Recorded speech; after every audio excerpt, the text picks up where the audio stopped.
Welcome everyone to the first of what will be a series of webinars on hand and wrist surgery. I'm going to start by giving an introduction to the team of surgeons that are working within our unit, as well as our therapists and radiology colleagues, and then hand over to my colleague Donald Sammut, who will be running through the common hand and wrist conditions that present in primary care and how they might be managed. There is a tab at the bottom of your screen that will allow you to enter questions. That's the Q&A tab. And if I could ask that we deal with those questions at the end of the two talks. So, one of the main points, of course, today is to announce that our One Welbeck orthopedic unit is open. It's been open for a few weeks. We do, of course, see patients with a whole range of orthopedic complaints from hip and knee to the spine, shoulder and elbow, hand and wrist and so forth, but also including pain medicine and sports medicine. And I've been involved with this project for something like 2.5 years, both from the point of view of the orthopedic offering, but also with the aim of putting together a team of hand specialists who can claim to be a real expert team providing high-level service in the private market. In doing this, we have sought to put together a team of individual experts who are at the leading edge of their fields, but who also can work together to cover all the subspecialty areas of hand and wrist surgery, of which there are many.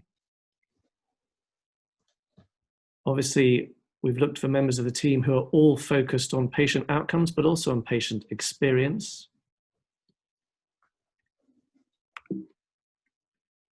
And a team of surgeons that will pull in the same direction, working together with each other and with the therapists and radiologists. And finally, a sufficiently large team that we can offer capacity to see your patients across the whole week, and also, of course, provide inpatient care when needed. One Welbeck has a surgical unit. This is an ambulatory surgery unit. It's a day case unit. And there are times when hand and wrist patients require inpatient care.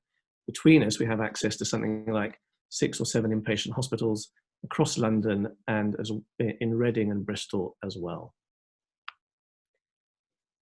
So this is the Mugs Gallery. This is the gallery of hand surgeons involved, some of whom will be more familiar to you than others. My colleague Donald Sammut, who's going to speak later today, myself, my colleague from Guy's, Lorenzo Garignani, Rupert Eckersley of Chelsea and Westminster, who many of you will know, Shami Amaji from St George's, and Mike Lammerman, a plastic surgeon from Oxford. And it's a well-balanced team. We have 2 plastic surgeons amongst us, and we have a breadth of experience that covers the whole area of hand surgery. We are, importantly, well supported by 2 very experienced hand therapists, both of whom have been in individual practice for over 15 years. And I've worked with both of them for around 10 years and can testify to their abilities. Their role, of course, is not just in the rehabilitation of patients postoperatively, but often as the primary care practitioners for conditions such as arthritis of the base of the thumb, tendinopathies, and so forth. And equally important are the musculoskeletal radiologists we work with, who not only help with diagnosis through MRI interpretation, but also through with therapeutics, with ultrasound-guided procedures such as steroid injections. So it's important, before I introduce each of the surgeons, to note that all of us are very happy with what we might describe as the generality of hand surgery conditions: carpal and cubital tunnel compression, tendon disorders such as trigger finger and de Quervain's, Dupuytren's, osteoarthritis, and so on. There are a number of areas of particular subspecialism. We don't routinely see children at One Welbeck, but one of our group can see children if you have patients with injuries or congenital problems. and then a number of other subspecialty areas, including peripheral nerve surgery, rheumatoid surgery, and wrist surgery. So, in terms of introduction, so Shami Omarjee is a consultant orthopedic surgeon at St George's, which of course has a major trauma centre. She's been there for 11 years and she's risen to become the clinical director of all of surgery at St George's. She has a particular interest in the wrist and sports injuries, as well as joint replacement in the hand and wrist. And she herself has represented Oxford University at a high level in rugby and cricket.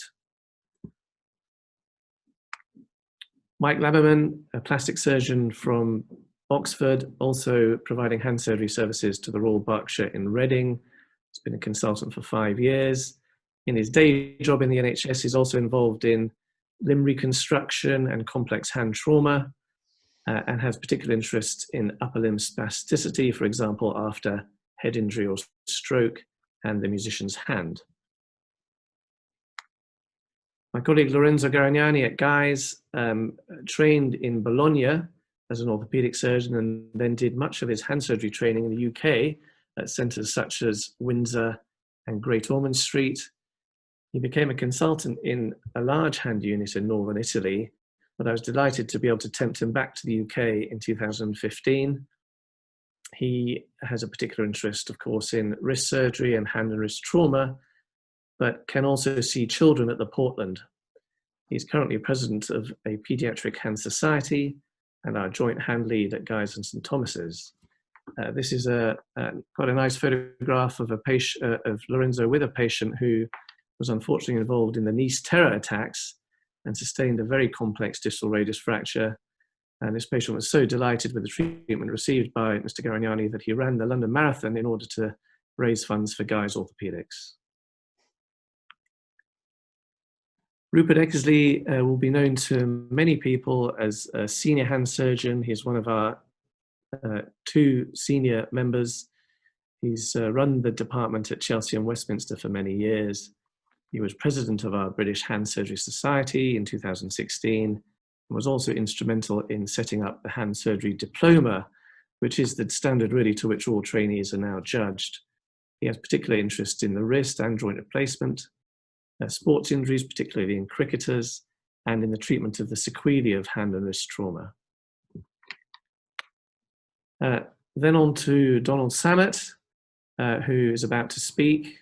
He is a plastic surgeon who set up a congenital hand surgery unit and hand trauma service at Frenchay Hospital in Bristol many years ago, and then a number of years later moved to the Windsor Hand Clinic, where he worked for many years with David Evans.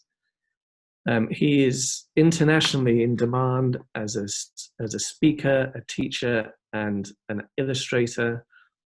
His talks on hand anatomy and function are greatly appreciated by all that see them, and he's obviously also an expert surgeon. He's been a BSSH council member, has helped set up the instructional course, which is an iconic course now around Europe and the UK, has run a charity providing hand surgery to India and then Nepal for 20 years, focusing on reanimating the paralyzed hand in patients with leprosy, and has a number of surgical interests, including peripheral nerve and tendon transfer surgery. And then lastly, I've been a consultant at Guy's for 11 years, where I was the clinical director of the orthopedic department for 3 years. I'm now on the committee for the instructional course and have been privileged to join Donald on his trips to Nepal for the last 5 years or so. I have a particular interest in the wrist, sports injuries, rheumatoid arthritis surgery, and also joint replacement, in particular joint replacement for base of thumb arthritis. So, what can we offer then as a group? Well, it's really important to remember that a large number of hand surgery patients do not require surgical treatment. And we are very keen on offering joint decision-making with the patient. We will refer in the interest of the patients between ourselves where necessary, and use hand therapy techniques and guided injections where appropriate. If a patient does require surgery, we'll be able to offer a high level of expertise, both in surgical treatment and rehabilitation, and excellent communication with both the patient and the referrer. And finally, we can offer this all in the wonderful state-of-the-art facilities that are on offer at One Welbeck. So this is my final slide, just giving the contact details for the unit, the telephone number for referrals. There's also an email address. If anyone has any difficulty making a referral to the department or would like to know who the best person is to see the particular patient, I'm very happy to field calls or messages as well. And so at this point, I'm going to hand over to Donald for his talk on common conditions in the hand and wrist.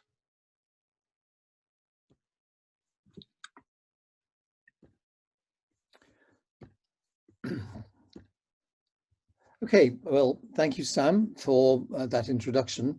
To all who are listening, this is purely an introduction, really. We can't in half an hour cover hand surgery, but we are about to start a program of instructional courses aimed at GPs and therapists and junior doctors around London. I'll be running that, and today really is a taster. We're just going to go through various common conditions and go down each road just a particular distance. Okay. By and large, the conditions presenting to in general practice in primary care are these three main ones: nerve compressions, degeneration, and then tumors and cysts. Of course, there are many others like congenital hand malformations. Incidentally, Lorenzo Garagnani not only can see your patients, he has a major interest in congenital hand malformations. He was my assistant for many years, and he's worked in one of the top congenital hand units in Italy. So the three conditions, these three main classes are the ones we're going to cover today: nerve compression, degeneration, and tumors. And probably by far the commonest, certainly it's the commonest operation we do, is carpal tunnel compression and syndrome, about which everyone is an expert, of course. It slightly suffers from the contempt of familiarity. It's often relegated to the most junior in the team, but it has its own particular pitfalls. The median nerve, of course, can be compressed at the carpal tunnel, but it can also be compressed proximally, and I'll mention that briefly.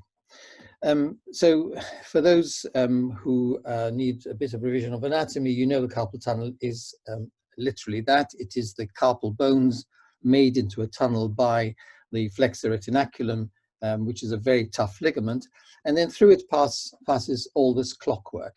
You can see in the middle there the median nerve, which comes through the carpal tunnel and then explodes into its various branches, and of course supplies then classically the 3.5 radial digits: thumb, index, middle, and half of the ring.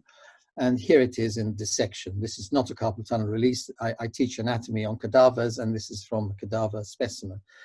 You can see how any compression at this level in the flexor retinaculum is going to affect the function in all of its distribution.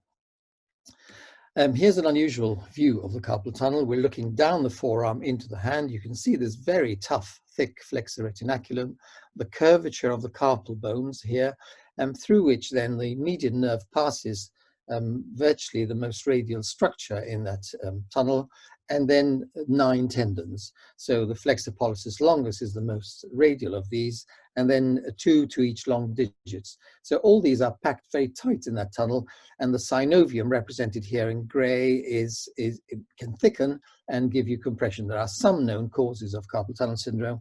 The majority, we don't know the origin. Here is a simplification of the structures as they go through. The median nerve here is the most radial, as you can imagine. Here, the radial artery goes around the back, the ulnar artery comes on the ulnar side and goes over the roof, and the ulnar nerve also goes over the roof, is not part of the carpal tunnel. So the median nerve is a softer structure in the carpal tunnel and therefore can get compressed if that synovium thickens. Okay. The main muscle supplied by the median nerve in the hand is the abductor pollicis brevis, highlighted here in blue. And this is the muscle into which nerve conduction studies will test the muscle function in carpal tunnel syndrome. It's often wasted in chronic median nerve compression. In this country, carpal tunnel compression is the commonest cause of this. And of course, the symptoms are then manifest in the median nerve distribution. And this is the precision end of the hand. This is what we do most precise tasks such as writing, and patients will often complain that they cannot feel, their handwriting is clumsier, they drop things because they can't feel it, and they cannot pick small objects like this. They can't put in an earring or put on a watch, for example, or do up buttons. When you come to examine them, any nerve compression will be tender at the site of compression. So your first task really, apart from the history, obviously, is to press on where you think from the pattern of symptoms the main compression is occurring. And then you can start testing for function. We said that the median nerve supplies these 3.5 digits, thumb, index, middle, and half of the ring. And so you test for sensation. And the best way to do this, of course, would be to compare.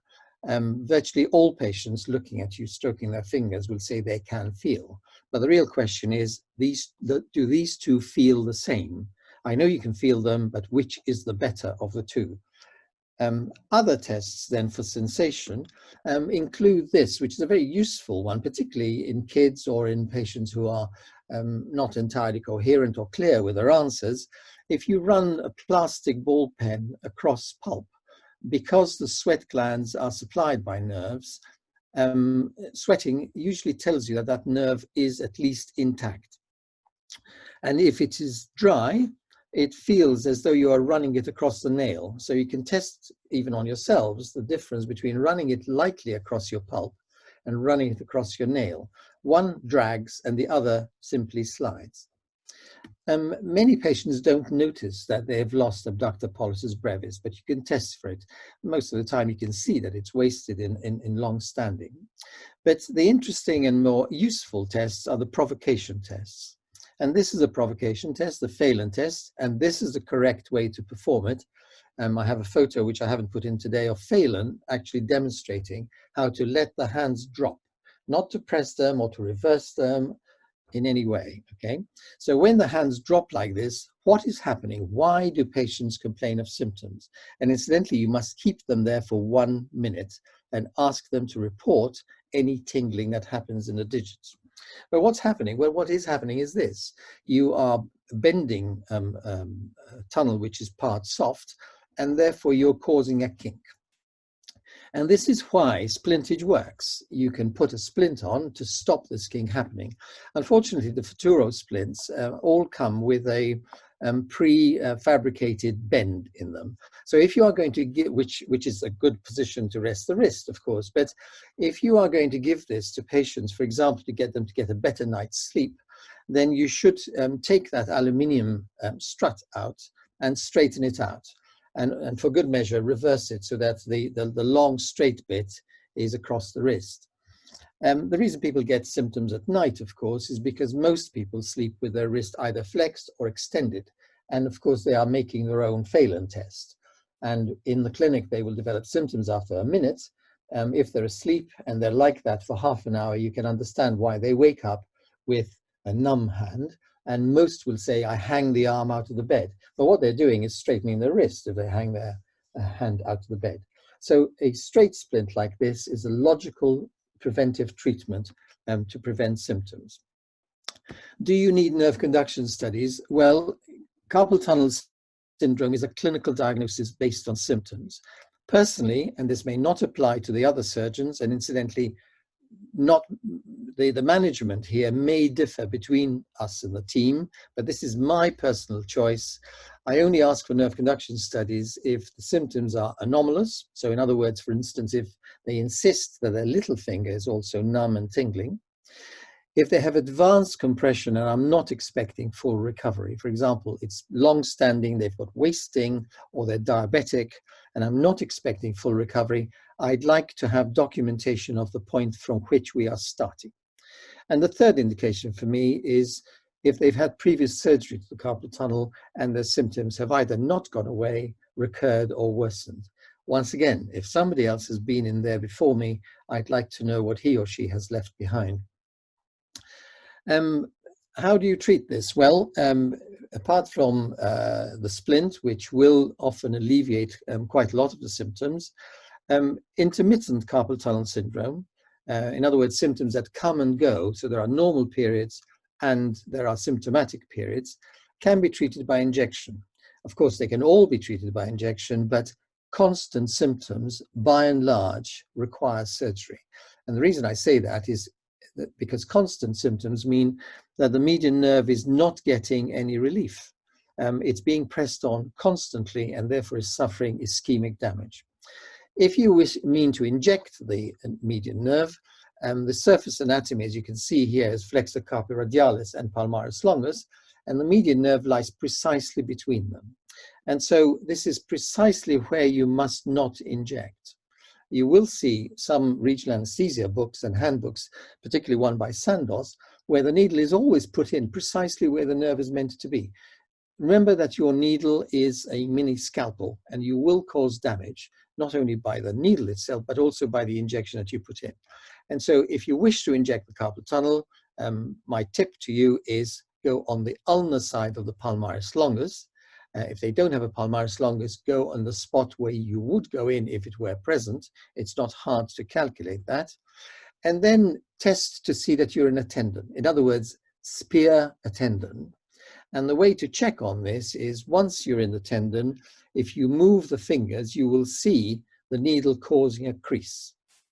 So in other words, the needle is moving with the tendon. If you're in a tendon, you must be in the carpal tunnel. You can start to inject, and you will then, the needle will depart from the tendon and you will be putting steroid in the carpal tunnel. What do you inject? The standard injection would be some plain lignocaine and triamcinolone, 10 milligrams. You can choose a higher dose, which is 40 milligrams. The brand name is Kenalog, as opposed to Atcortal. And you'll get a higher hit rate, but you may get more complications. If you inject repeatedly with 40 milligrams, you will get some possibly thinning of the skin if you get fat atrophy as it leaks back, and you may be weakening the tendons as they soften. Steroids will soften and shrink anything they touch. If we operate on these cases, this would be, in my experience, a permanent cure. I have never had to redo one. And this is what we would be aiming to do, to incise the flexor retinaculum and let it gape under that pressure. It will reform, but it'll reform long. And on average, studies have shown that after you incise it, it increases the volume of the carpal tunnel by about 12%, and that is enough. You can get median nerve compression higher up. It's more rare, but it's important to pick it up. Because the investigation, of course, is different, the treatment is different. So this is a picture of the cubital fossa. You can see the brachial artery coming straight down the middle. So this is biceps tendon, brachial artery, median nerve, and the Prenatal Teres is being retracted, and that is often the culprit. The Prenatal Teres, through which heads, there are two heads, and the median nerve passes between them, can compress the median nerve, particularly if there's been a period of hypertrophy, a sudden spurt in gym attendance, etc. Here is a Prenatal Teres in an anatomical specimen. You can see the median nerve tucking in between the two heads. It's not difficult to imagine how that can be compressed. Other points of compression, which are slightly more unusual, this is the bicipital aponeurosis. As you can see, it's got a sharp edge to it. Here it is in dissection. There's the sharp edge. This is the line it followed before I divided it, and you can see how it can compress the median nerve. From your point of view in primary care, a very quick test for this, remember that the median nerve supplies the flexor muscles on its way to the hand, and if they are affected in the forearm, therefore you may be getting proximal compression. And so a very simple test when you're testing for carpal tunnel, you test for flexor pollicis longus, which is supplied by the median nerve through the anterior interosseous high up in the forearm. And so you ask them to flex the thumb and resist you as you try to open it. And the second test you can do is ask the patient to make a strong O and see if you can separate the tip of the index from the thumb, because both the muscles I've shown you here, I've illustrated here, are supplied by the median nerve. And if they can't, if they're weak, this is what happens. They will collapse the O. Moving on to the ulnar nerve, which is less commonly affected than the median nerve, but can be insidious and is known to have a predilection to double crush. By far the more common is the compression in the cubital tunnel at the elbow, but all of these others can, as I will show you briefly, cause compression. So the ulnar nerve travels down the inside of the forearm, goes round the so-called funny bone, which is the medial epicondyle, and is destined mainly for the intrinsic muscles in the hand. It can be compressed as it pierces the septum high in the arm. It can be compressed in the cubital tunnel and the muscle as it enters the flexor carpi ulnaris, and it can be compressed in Gions Canal. The two commonest areas are the cubital tunnel and Gions Canal. Just a bit more about the anatomy. The ulnar nerve pierces the medial intermuscular septum high up in the arm and can be compressed there. It then goes round the epicondyle here and therefore can be compressed in that cubital tunnel as it goes round that curve, and then it enters a muscle, the flexor carpi ulnaris. So the three common areas would be septum, tunnel, and muscle, and by far the most common is the tunnel. Here's an illustration of the tunnel as the nerve goes through around the epicondyle there, and here it is again illustrated to show you the length of the tunnel that's involved. And this, to crystallize the image, is the anatomical dissection. So here would be the medial epicondyle. This would be the medial intermuscular septum. Here it is again, septum with the nerve piercing it. We're looking from the back here. And this is the cubital tunnel as it curls around the medial epicondyle to then plunge into the flexor carpi ulnaris. And it's not difficult to see why it's vulnerable. You can see that when you strongly flex your elbow, you cause this hairpin bend of the ulnar nerve. And people who lean on bars, for instance, are constantly compressing it. Further down, of course, is Gions Canal. This, I've shown you on the right there, the guide to this anatomical area which is being shown here. And the ulnar nerve and artery go through Gions Canal. The covering is much flimsier. This Gions Canal is much flimsier here. And it's unusual, really, for the ulnar nerve to be compressed in Gions Canal without some secondary pathology, which I will briefly mention. Remember that the ulnar nerve curls around the pisiform in this area, not just through Gions Canal, and then shimmies round the hook of the hamate. So any pathology in this area, including osteoarthritis between the hamate and the triquetral, can give you compression of the ulnar nerve. A common cause of symptoms of the ulnar nerve, getting more and more common as people cycle more and more, is pressure on the pisiform, as you can see here, which can give you ulnar nerve symptoms, and even long-standing use of the mouse. The pisiform, if you think about it, if you put your hand down on the desk where you're sitting now, the pisiform is the landing site, and it can give you arthritic pain, and if it swells up a bit, it can compress your ulnar nerve. The initial treatment would be injection under X-ray guidance. And here is an example. So for example, here is the X-ray view of the pisotriquetral joint, and the needle is precisely in that space. And as you can see, after you inject, that space has increased. So that's your guarantee that you're putting all of your steroid precisely where it is needed. When you come to examine for ulnar nerve dysfunction, once again, do these two feel the same? And this is your guide. But once you've done this and you've established that there is a diminished sensation in the ulnar nerve distribution, also test the back. Because, as you know, the dorsal branch of the ulnar nerve leaves above the hand and supplies the back of the hand independent of Gions Canal. And so if both of these nerves are affected, then you start thinking maybe it's more proximal, therefore affecting both. If only the volar, the palmar side, is affected, then perhaps it is at the level of Gions Canal. So it's a bit of a guide. The other structure, of course, the reason for existence of the ulnar nerve is the supply of the intrinsic muscles, and there are 18 of them in the hand, and they give you all of the fine coordination. People with ulnar nerve symptoms will tell you they feel their hand is clumsier, and it's not just from the proprioception. There's a lot of proprioception in the intrinsics, but it's also in the coordination. All fine hand function is like a choreography, and this needs to be precise.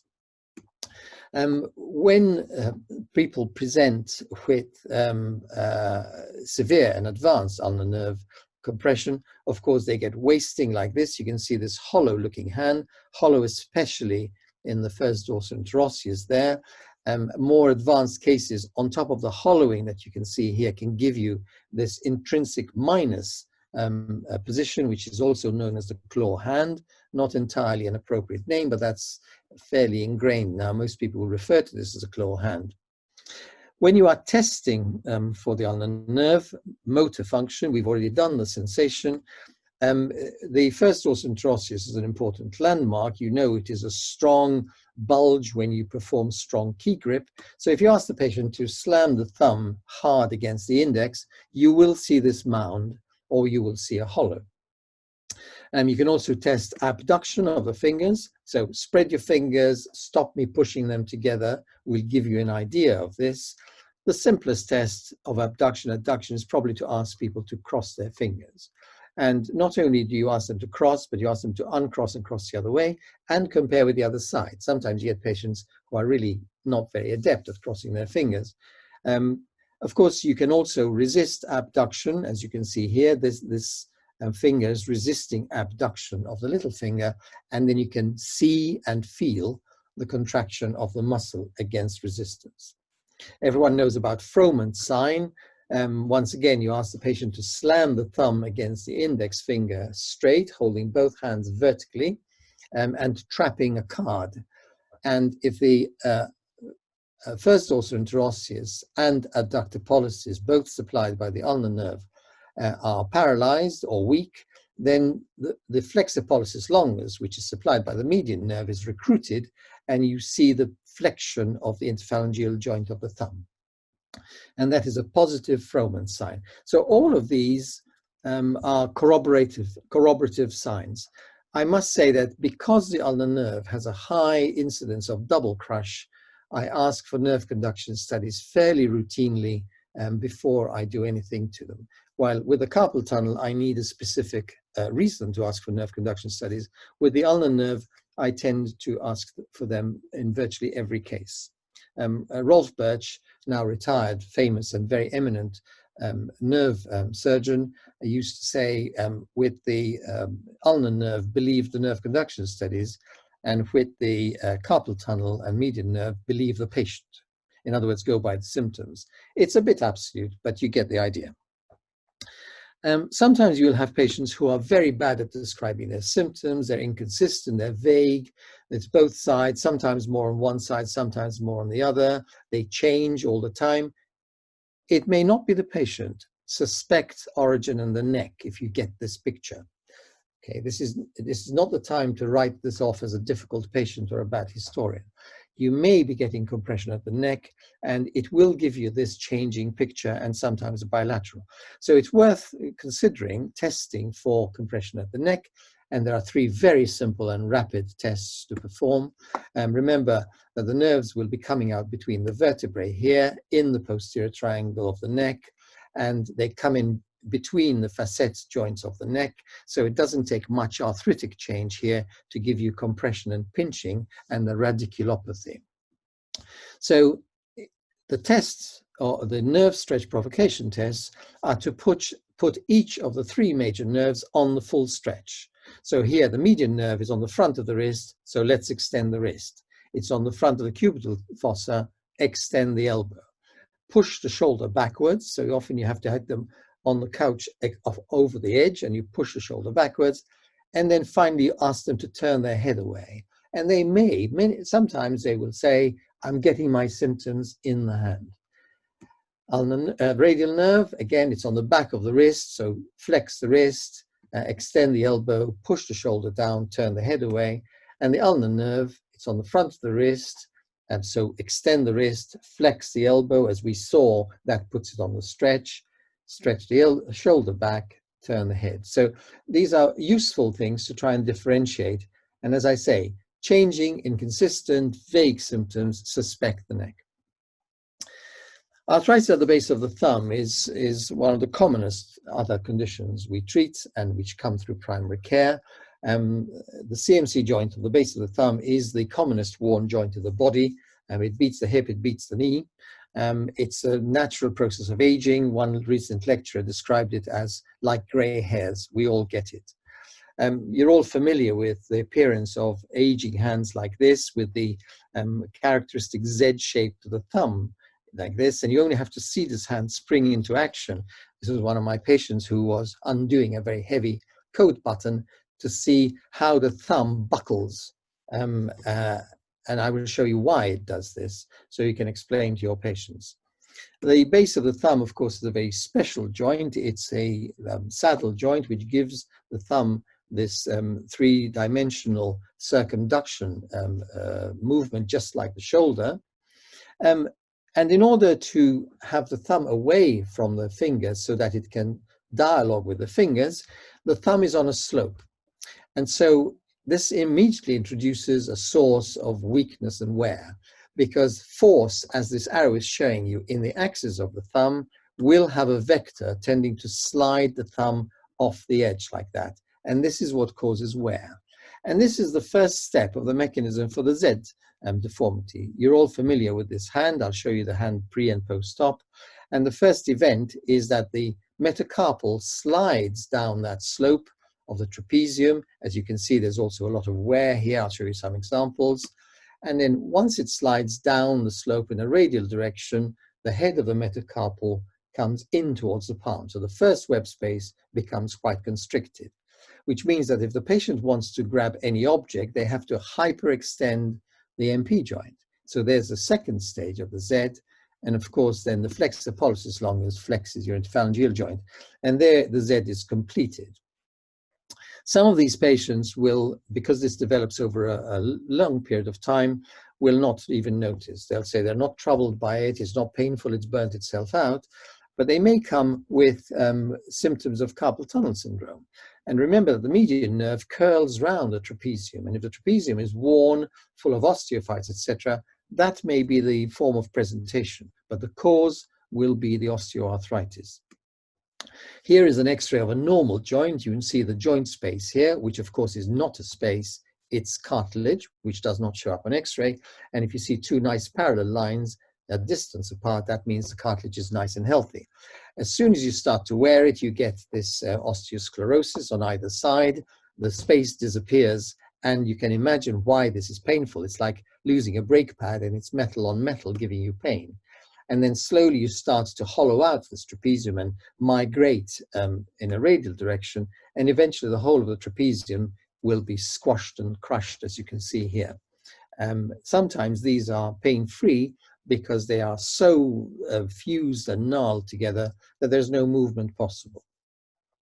Many of you will inject these joints in your clinics, and either the distal or the proximal joint of the trapezium is what you're aiming at. And of course, you're aiming to cause steroid inside the joints, like we showed with the pisiform. These are joints which are hard to hit without guidance in the best of times. But when they're worn like this, the end result may well be that the steroid is just going to dissipate around. And you can often deduce that this is what's happened when the patient says, it helped for a few days, and then it came back. The normal natural history of steroid injection in a joint is for it to give you more pain for 24 hours because a needle has come through the roof and irritated the joint, and then a slow improvement over 3 weeks. That tells you that you've been in the right place. Remember that it's not just the base of the thumb, the CMC joint, that may be giving you pain, but STT arthritis. STT stands for scaphoid trapezium trapezoidal arthritis. So you can see here how this space has gone, and you may need to inject that as well, or even harder to hit. For symptomatic relief, we often use this splint. It's a very user-friendly splint. The knuckles are free, the wrist is free. It's only the thumb which is stabilized. And the rationale of this splint is that it diverts force, a bit like scaffolding diverts force from a weak wall. It diverts force from the painful joint, as you can see here. This is often referred to as a teapot splint because it's shaped like a teapot.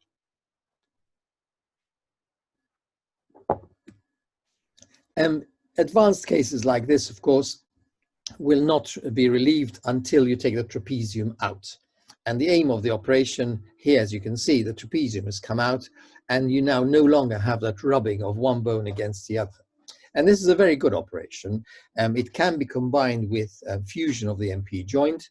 If you've got a terrible instability, there's no point in removing the pain at the bottom of the thumb column. If your thumb then is going to flop around from an unstable MP joint. So sometimes you will combine it with fusion. And here is one such case. This is left and right hand of the same patient who presented with bilateral disease. And the photo you see on the right is actually simply 2 weeks post-surgery. In fact, the hand is still stained with the iodine prep from surgery, and even the arrow is still there. So this patient had a fusion of the MP joint as well. This is the exit point for the K-wire, and you can see that the movement has been restored in the base, and the stability has also been restored to this thumb. It's one of those operations, a bit like the hip, a bit like coronary artery bypass, where the patient often tells you, I wish I'd had it done earlier. Remember, though, also to advise them that there is never any rush to do this. In other words, if you perform a trapezectomy for severe pain in a slightly worn joint, or perform it when the trapezium is totally flattened, as some of the ones we've seen, the operation is the same. You may need to deal with some instability which has developed, but in essence, the relief is equal, even if it's advanced. Moving on to trigger finger, another very common condition that we treat. Once again, it suffers from the contempt of familiarity. The trigger finger happens at the pulleys in the flexor sheath, and the pulleys, as you know, exist so that the tendon can remain totally opposed to the bone. If you pull on fingers which have lost a pulley, this is what happens. The tendon's bowstring, and that finger will flex and curl a lot less efficiently. If I compare here intact pulleys, look at the complete acute curve of the finger, and here the much more open curve of a weakened finger. Trigger is so called because a nodule forms in the flexor tendon, which then encounters resistance as it goes through the A1 pulley. This is the A1 pulley, the first pulley in the flexor sheath. And you can, if you force it, you can force that nodule through the pulley, and sometimes it gets stuck there. So like this, you cannot bring it out unless you use your other hand and click it out, usually painfully, because that area of contact and impact becomes inflamed. And why does it happen? Well, it's wear in the tendon, of course. If you break fibers in a tendon, they will heal, just like any ligament heals. But also, like a ligament heals, it almost always heals thick, because you have these two shaving brushes uniting together, so to speak, and it will heal with a nodule, like a weld mark. It's a convenient way of describing it to patients, a weld mark. It happens in the thumb as well, and it'll be level with the crease. Many patients will turn up and tell you that the problem is in this joint because it clicks, but then you discover that it's tender down here, and it's almost invariably a trigger in this point. How do you manage them? Well, first of all, they may go away on their own, but if you need to manage them, injection or surgery. Personally, and again, please remember other surgeons may have other criteria, my cutoff point is locking. If that finger locks, the injection may relieve the condition, but in my experience, it's unusual for it to cure it. And so if the patient describes locking, particularly locking which requires them to force with the other hand, then I suggest they should have surgery. Injection, of course, is with steroid, and anywhere in the sheath will do. The sheath is a closed compartment. Personally, I perform them from the dorsum of the finger, angled into the sheath, because it's less tender. You do not have to inject into the palm, and you certainly don't have to inject into the nodule. As long as you get steroid in the sheath, you move the fingers a few times, that nodule will be bathed in steroid. If you need to operate, this is what happens. You divide the A1 pulley. Let's move on to something just as common, Dupuytren's disease. You all know it was described by Baron Dupuytren in 1831 in Paris. It's kept his name, and it's very colloquial. People say he had Dupuytren's, for example. The correct name would be Dupuytren's fasciitis. It presents in many varieties. As you know, it's extremely variable. And it comes from the palmar aponeurosis. This is the end of the palmaris longus, okay, which inserts into the base of all the digits and then presents as these cords and nodules which limit the range of the finger. Nothing to do with the tendons. Many patients will turn up saying they've been told it's the tendons that are contracted, particularly if they can see a cord like this one, and it seems to them that that must be the tendon, but actually it's in the palmar aponeurosis. In assessing particularly the urgency of referral of these cases, there is a difference between a flexion at the MP joint and the flexion at the PIP joint. And the reason is this, that this is the safe position to splint a hand, with the MP flexed and the interphalangeal joints straight. There are very clear biomechanical reasons why this should be. So flex MP, extend IPs. And if I could take you back now to this photo, you see that this hand is being splinted in a safe position, and therefore is likely to come out back to full range, even a year or two down the line. This hand, however, is being splinted in an unsafe position, and it won't take long for this joint to develop a contracture independent of the Dupuytren's fasciitis. And so the photo you see on the right with the PIP joint affected needs somewhat more urgent relief, surgical care, or whatever is going to be offered more urgently than the one on the left. Okay, so what are our options? Well, if you have a discrete cord, particularly one beneath which you can pinch, so in other words, it's raised in the skin, then you could offer needle aponeurotomy. It's a very simple procedure, and this is the rationale. You're going to put a tiny bit of local anesthetic in the skin and then use quite a largish needle, which is in fact, again, a mini scalpel, as I've said earlier, and then you're going to fiber by fiber divide it. This is an actual case, by the way. This is a contracture of an MP joint, and this is it about 4 minutes later. Okay, you are going to interrupt that cord. Nothing is going to be removed, which is why most studies will give you this sort of recurrence, 85%. And I think it's 100%, in fact, but it's a useful procedure. It doesn't need any incapacitation or recovery. In the frail or those who are scared of surgery, it has its place. Many will have heard of Xiaflex in the USA, and it's called Xiapex in the UK. I must confess to being a skeptic, because the criteria for treatment and the execution of treatment and the result is identical to a needle aponeurotomy. But it's become very popular. Anyone with a syringe can now tackle this. There's a lot of heavy publicity about it. You would make up your own minds, but I'm just giving you some example of, this is a screenshot from the publicity of Xiaflex. And this is also a screenshot of how it's given. In other words, a collagenase, which dissolves collagen, is going to be inserted into the cord, and then it's snapped open. This is a screenshot of an example post-surgery. I don't know who they got to operate on them. My operations don't look like this. Mine would look like this. I would open, take out the cord, and then all of these patients will be nursed with an open defect like this. Don't be alarmed if you see it. Don't start them on antibiotics. They will move a lot better. They will heal like this, and they will give you a full range. Tendonitis in the hand, decurvans, often presents in the elderly with a swelling like this. We can inject it with steroid like we've done with the trigger, or we can incise it like this. Okay. I'll pass through compression of the radial nerve so that we can manage everything and go on to tumors.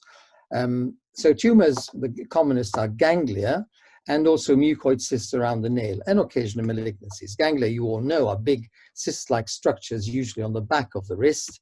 They often come from a joint, and the ache that they have may be due to tension, but may also be due to arthritic change in the joint, usually the proximal carpal row. It may be coming from the tendonitis and the various extensor tendons on the back of the wrist. They're often removed intact like this, the tendons cleaned.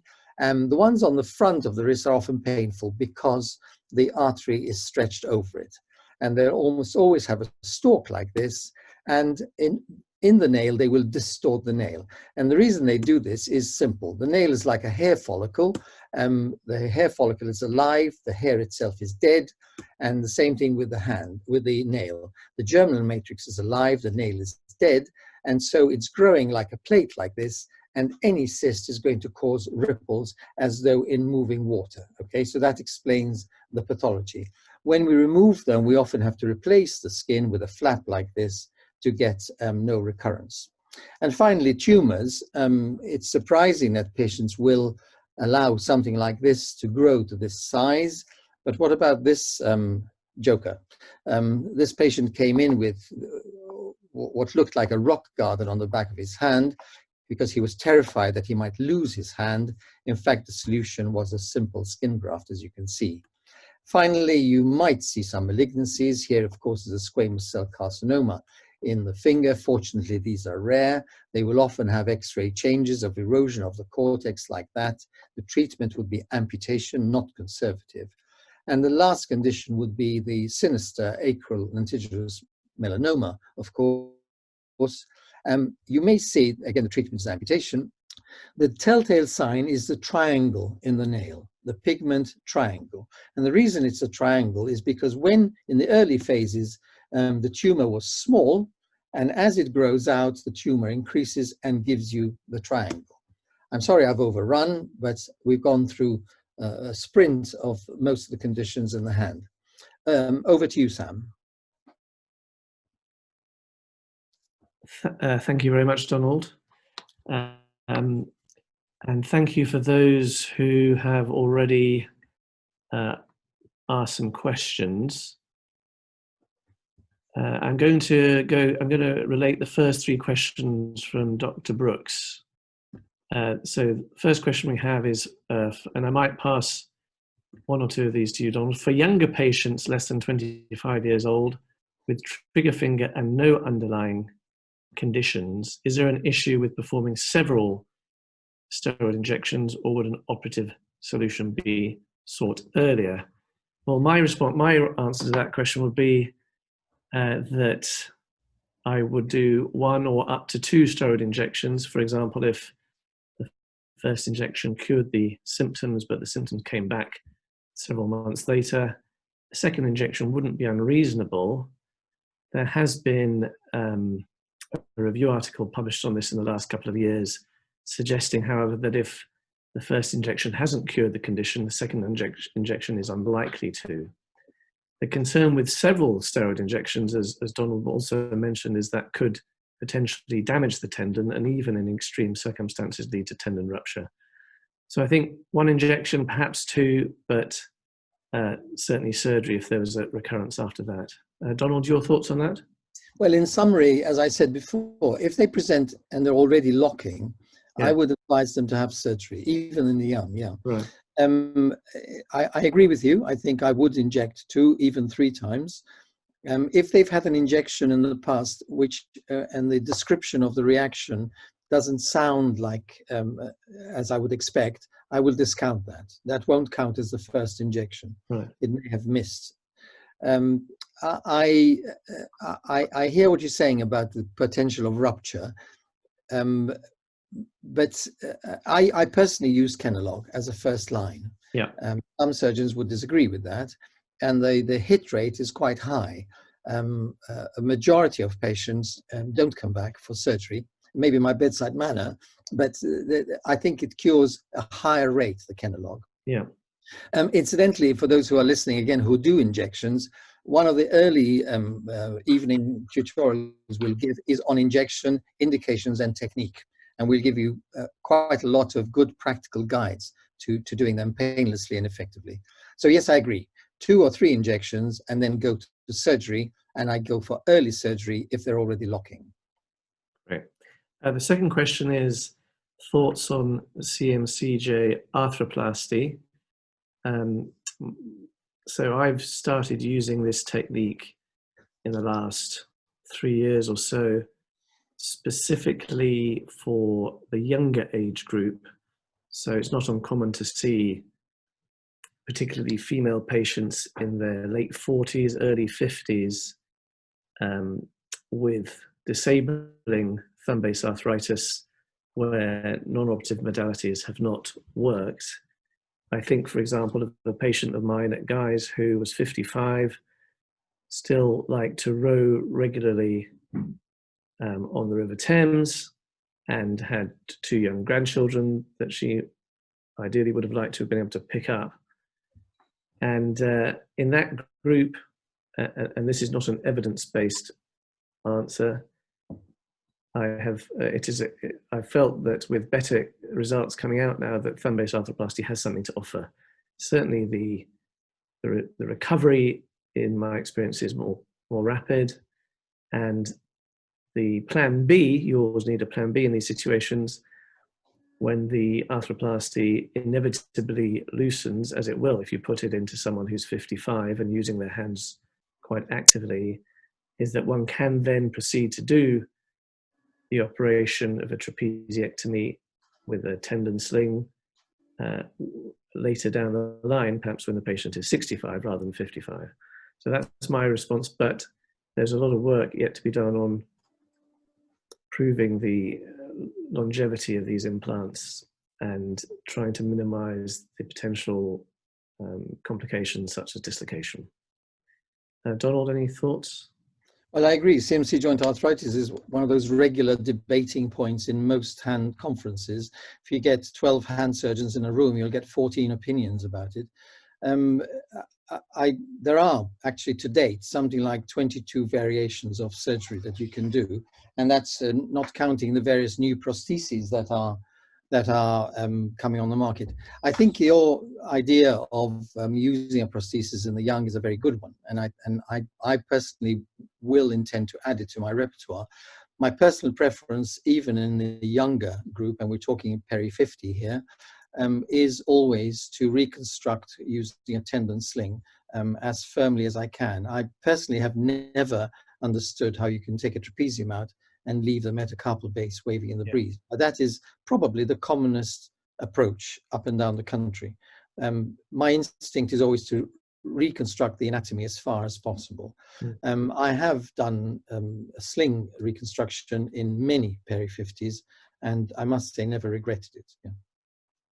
Okay, so I'm just conscious of the time. There are 3 more questions. How long can you leave rose-thorn synovitis without operating before you risk joint destruction? Goodness. Yeah, so I mean, I suppose there's first of all a distinction to be made.